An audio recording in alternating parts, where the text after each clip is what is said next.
association with Elon Musk is an immediate indication of corruption and billionaires interfering with American politics in ways that Americans clearly don't like. So I think Trump will have to cut or sever the ties publicly at a certain point.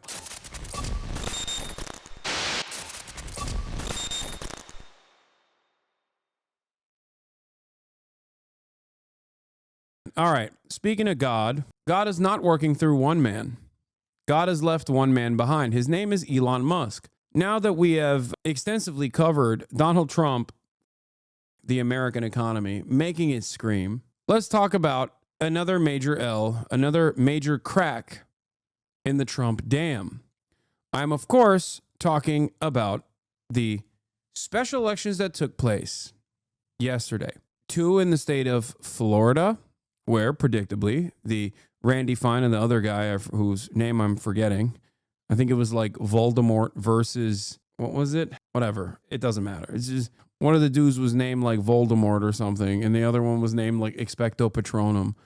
Very weird race. Yeah, Gay Voldemort versus Expecto Patronum, and then Randy Fine versus, I think, Josh Vail. And both of those were obviously deep red districts, and they went to the Republicans.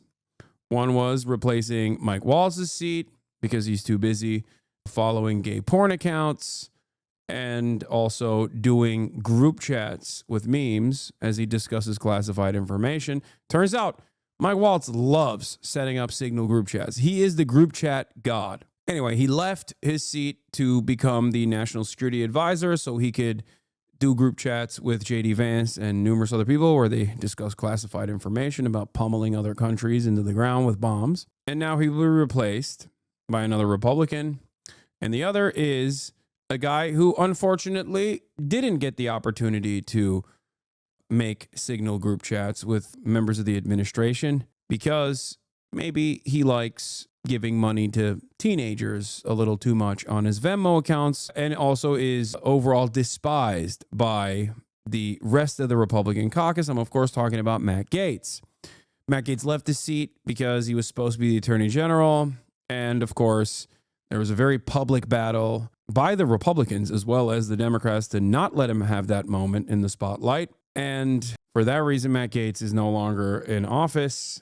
And instead, another Republican has taken his place in the special elections. Now, if you look at the Florida special elections, the Democrats lost, predictably, but they lost by basically half the margins that they had lost to Trump by. So it does show momentum against Donald Trump and against the Republican Party in general, even in deep red states, in deep red districts.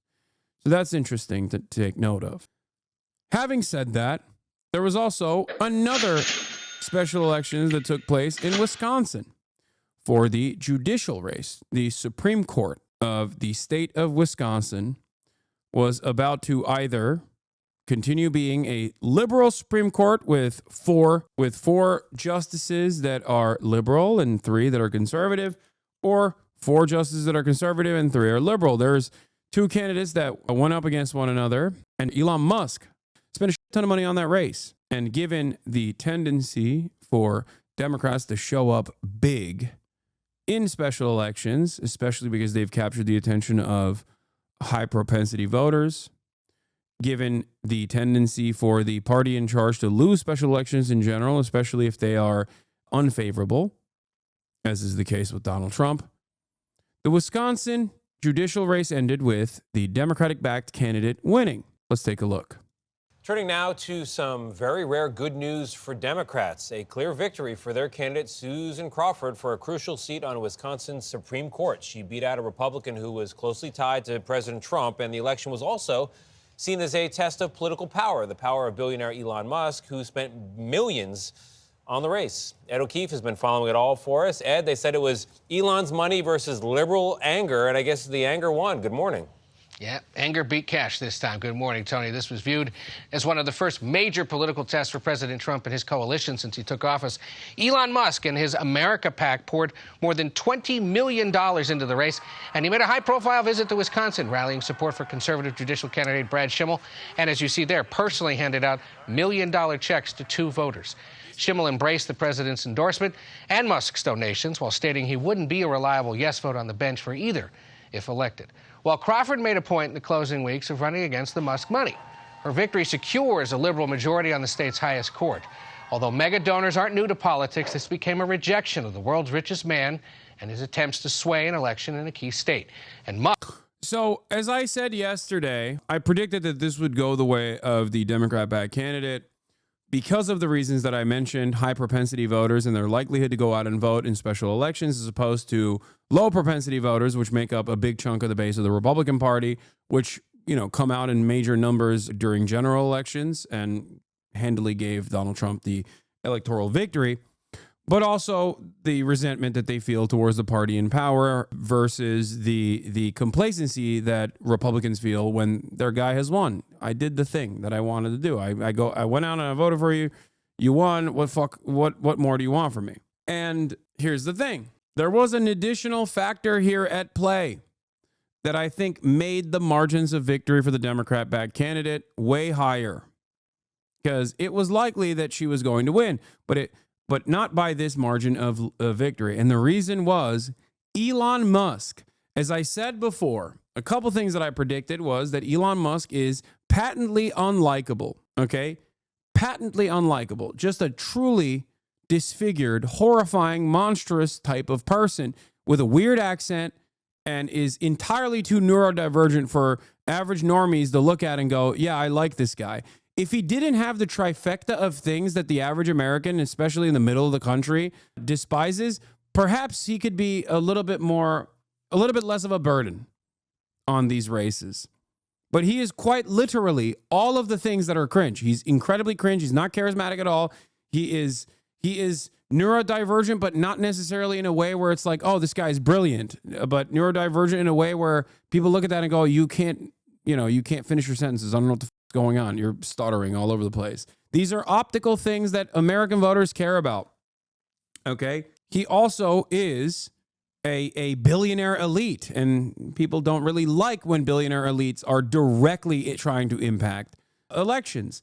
But last but not least, he's also too foreign. He is a foreign billionaire elite that is trying to personally manipulate the outcome of an American election. He is everything that people claim George Soros is doing. That's it. And while Twitter might glaze Elon Musk in ridiculous ways, Twitter is not real life. While us living in liberal enclaves might see the worst of the worst of the Republican MAGA base, blue enclave right-wing reactionaries who love Elon Musk, the average American's attitude about Elon Musk is not so hot. And that is reflected in the polling data anyway. But that was once again solidified last night. I think Elon Musk's physical presence on this race and his direct interference was a major burden. And it was very important for Elon Musk to actually win this race, because Elon Musk's time in the administration, as he uses the administrative state like a fleshlight, is predicated upon a couple things. One, direct cash infusions to the Trump administration, to the Trump campaign, to Donald Trump in general. But more importantly than that, Elon Musk presented himself as a attack dog for Donald Trump. Elon Musk stated time and time again that he would spend endless amounts of money on primaries against Republicans who actually dared to step out of line with Trump's agenda. Elon Musk wanted to prove himself in this space by going foolishly to Wisconsin to prove that he could spend endless amounts of money on a Wisconsin race, a Wisconsin special election that was more costly overall than a senatorial race. Think about how insane that is. And last night, he failed in spectacular fashion in a way where every analyst basically reported Elon Musk's presence in this race was a giant burden for the Republican Party. And I also predicted last night that this would be the turning point between the relationship of Donald Trump and Elon Musk. While Donald Trump, I said, would most likely still, quote unquote, defend him publicly, but not to the same severity that he used to, it's over. Their relationship is done because Donald Trump can't stand losers. And it turns out today that's already being reported on. As I said last night, I said the first real moment for the Trump-Elon split, he can't stand losers. It turns out there's already a political reporting on the matter. Trump tells Inner Circle that Musk will leave soon. He's so fast with it. Now we wait for the relationship between the divas to deteriorate publicly. The copium and the sea of this celebration for the Democratic Party came from Elon Musk, who said, I expected to lose, but there is value to losing a piece for a positional gain. There was no value. Elon Musk is coping, and it seems even his fan base is not eating this up. So that's the situation Musk in became Wisconsin. a lightning rod amid his ongoing attempts to dismantle parts of the federal government. We have breaking news right now. Sources tell ABC News Elon Musk could be taking a step back from his role in the administration. Musk is classified as a special government employee, which only lasts 130 days, but it's been widely rumored the White House could take steps to extend his role. Let's bring in ABC News senior reporter Catherine Falders for more on that. Catherine, what are you hearing? Yeah, so we know what Trump has said publicly here, but the timing of this in terms of what our sources are telling us that Trump is saying privately to advisors today is significant because, of course, it comes on the heels of that Wisconsin Supreme Court race where the Democrat there won. And we know that Musk poured millions of dollars. Musk and his groups poured millions of dollars into that race. So significant that Trump is saying this behind the scenes, but also important context to this is just a couple days ago in the Oval Office, Trump was asked very specifically about Musk's status as a special government employee, that 130-day limit. And Trump did indicate on Monday that Musk would be taking a step back in some way. Trump said he thinks that Musk is amazing. And he said, quote, but I also think he's got a big company to run. And so at some point, he's going to be going back. He wants to go back to his company. So essentially, Trump indicated there that after that limit was up, that Musk could be taking a step back. Trump was shielded from criticism by the cult of personality. Musk represented an outlet for Dems and disgruntled Republicans who would otherwise not criticize the Trump admin, a lightning rod for criticism. Well, he's a lightning rod for criticism because he's also incredibly annoying. I need you to understand something. He is unimaginably boring. He's gross. He's a freak. He doesn't have Trump's charisma. He doesn't. Trump is at least telegenic. He's zesty. He has a passion for the things he cares about, like Broadway musicals, Cats, Phantom of the Opera, Andrew Lloyd Webber. These are things that you can associate with him. Whether you like him or not, it doesn't matter. He's a telegenic figure. Elon Musk doesn't have any of those qualities. He just has a bunch of the dumbest people on a platform that he purchased, riding him into oblivion. He doesn't have any of that in the wild. It does not translate to real popularity. You cannot purchase real popularity this way. That's why a lot of these autistic billionaires hide in the shadows instead of constantly trying to narcissistically make themselves the forefront of these companies, okay? That's it. Because otherwise, they're going to be in broad daylight going, I'm become him, yes. And everyone's going to be like, what the f***? This is the guy? This is the richest guy on the planet? What is going on? Now, look, some of Musk's defenders, according to sources that we're talking to in the White House, say that it's overblown, that Musk is being pushed out. And look, we're not saying that he's being pushed out. He could be taking a step back. You and I both know. Yeah. Also, Elon Musk is here contesting the White House narrative. Initially, that came out that was like, no, he's taking a back seat. Like, it's normal. He was going to. With Caroline Levitt saying, this scoop is garbage. Elon Musk and President Trump have both publicly stated that Elon will depart from public service as a special government employee when his incredible work at Doge is complete. Yeah, exactly. Elon Musk has lost his lifeline, okay? Everyone is saying that he's departing. Everyone is saying that he's departing, and he's like, oh, it's fake news. I'm departing because I'm leaving. You can't fire me. I quit. That's what this is. But it's not enough. It's not enough. We need more, okay? We need more. Because Elon Musk and Donald Trump, in some ways, are cut from the same cloth. They are both narcissistic, thin-skinned man-children who are very stubborn and have a lot of pride. Therefore, I suspect that this relationship will deteriorate publicly as well as privately. as it's happening right now.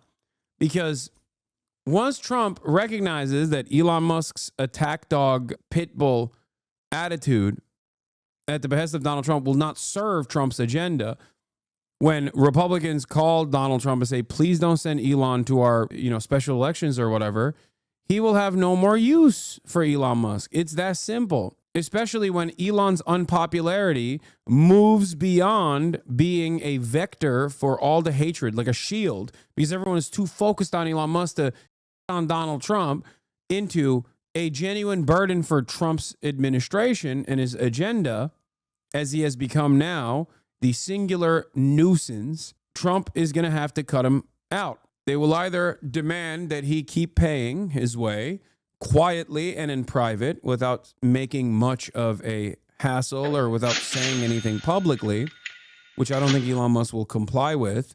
After all, this man is so narcissistic that he has to do his own announcements. He has to do his own product announcements. He thinks he's got Steve Jobs' charisma. He does not. So he won't just give them money without, while being relegated into the shadows. He will want to also keep speaking out.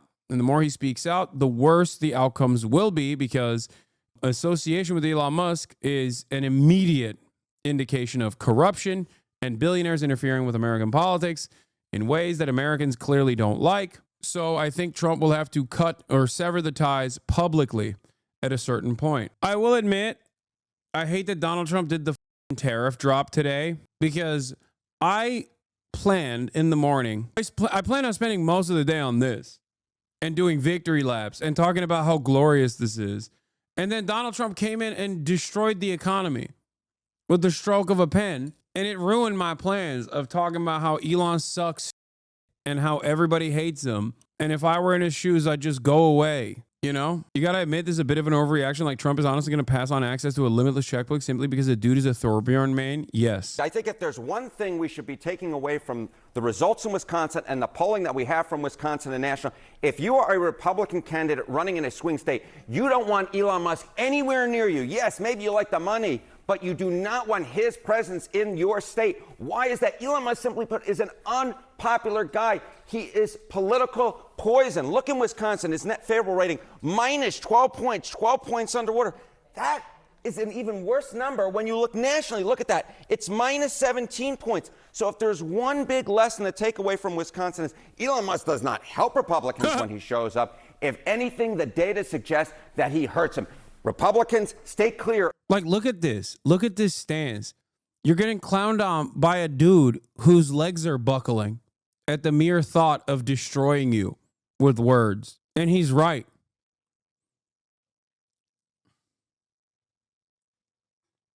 He got the hentai legs, dude. He's got the ooh-woo kawaii legs up in here. He's looking like me trying to do a Japanese dance. He's got the vibe in, bro. Chill. No, he, dude. Elon Musk catching a fade from a dude whose knees are buckling in the process is amazing.